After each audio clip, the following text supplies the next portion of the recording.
आज़ादी देता है। आज़ादी देता है अपने देश के लिए, अपने घर के लिए, कुछ कर गुजरने के लिए और इतना बड़ा काम करने के लिए जिस चीज़ के लिए इंसान पैदा हुआ।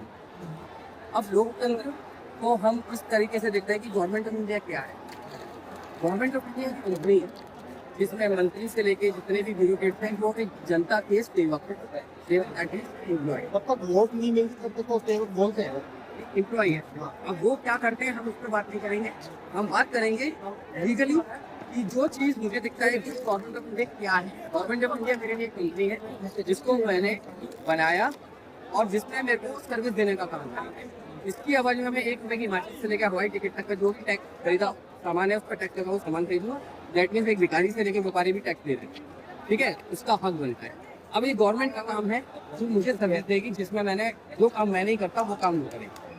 अब एक कंपनी है, मैं अपनी कंपनी के अंदर अगर किसी मैनेजर को रखता हूँ तो उसकी क्वालिफिकेशन पूछता हूँ, मैं उससे ना उसका इंटरव्यू लेता हूँ, उससे ये जानना चाहता हूँ कि भाई मेरी कंपनी का काम ये है, तो ये बता कि इस प्रॉब्लम को सॉल्व कैसे करेगा। या मैं एक एम्प्लॉय से ये पूछता हूँ कि भाई तुम ये बताओ कि तुम इस काम में मैं रख तो रहा हूँ, वो वादे करेगी पैसा मुझे बना दोगे तो मैं ये करूँगा, लेकिन उसके पास कोई आइडिया नहीं कैसे करूँगा। अभी तक हमारे लोकतंत्र में जितनी भी राजनीतिक पार्टी हैं, जितने भी मंत्री बने, उन्होंने सिर्फ वादे किए, क्योंकि आइडिया भी डिस्कस किया कि हम कैसे करें। 2 करोड़ अगर आपको जॉब देनी है तो कैसे दोगे, हम कोई तरीका नहीं, जो भी स्कीम निकालते हैं लोगों तक पहुँचती नहीं है। इसलिए लोकतंत्र यही है। लोकतंत्र वो होता है कि भाई अगर हमारे देश के युवा एग्जाम देके डॉक्टर बन सकते हैं, एग्जाम देके इंजीनियर बन सकते हैं, एग्जाम देके IAS IPS ऑफिसर बन सकते हैं और तमाम देश के बड़े इंसान बन सकते हैं एग्जाम देके, तो एग्जाम देके मंत्री क्यों नहीं बन सकते। अरे भाई हम अपनी कंपनी में एक बेटरमेंट चाहते हैं, सिस्टम में बेटरमेंट चाहते हैं गवर्नमेंट ऑफ इंडिया में, तो क्या दिक्कत है। और मंत्रियों को क्या प्रॉब्लम है, वो कहते हैं ना वादा करते हैं तो हम उन्हें फर्क देते हैं, क्योंकि हम इंग्लिश अगर चेंज कर सकते हैं तो दिमाग का भी तो चेंज करना पड़ेगा ना भाई। और मैं एक बात बोलता हूँ कि आपने निट बनाया, ये बनाया, वो बनाया, सब कुछ बनाने के लिए, तो भाई मैं देश के युवाओं को मंत्री बनाने के लिए भी एक ऐसा एग्जाम बनाओ ना जिसका एग्जाम का पेपर का फॉर्मेट वगैरह जो है वो पब्लिक बनाएगी। क्योंकि मैं एक टीचर हूँ, टेंशन मत, तो ये भी बना रखा है कैसे करेंगे। तो आपको अगर आइडियाज लेने तो प्लीज, लेकिन ये बात जरूर करें, क्योंकि अगर चपरासी पद के लिए एग्जाम हो सकता है तो मंत्री पद के लिए एग्जाम क्यों नहीं होगा।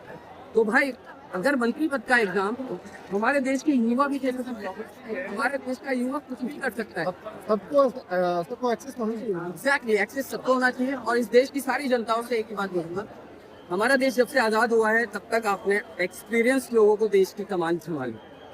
आप कहते हैं कि एक्सपीरियंस लोग हमारे देश के संभालेंगे, और ये आपने देख लिया कि कितनी बड़ी कमान संभाली और कैसा काम कर रहे। क्यों ना अनएक्सपीरियंस लोगों को मौका दिया जाए, तो प्लीज। लेकिन मैं नहीं बोलता इनका इलेक्शन ऐसे हो, इलेक्शन में खड़े होने से पहले इनका एग्जाम हो, क्योंकि they are ready. Are you ready?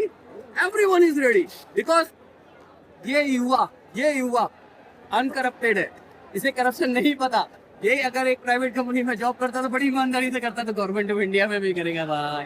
लेकिन आइडिया पूरा बताएगा कि भाई इस प्रॉब्लम को सॉल्व कैसे करेगा, तभी तो एक मंत्री बनेगा। तो भाई ऐसा है, दिमाग का भी एग्जाम होना चाहिए और मंत्रियों का भी एग्जाम होना चाहिए। Thank you. भाई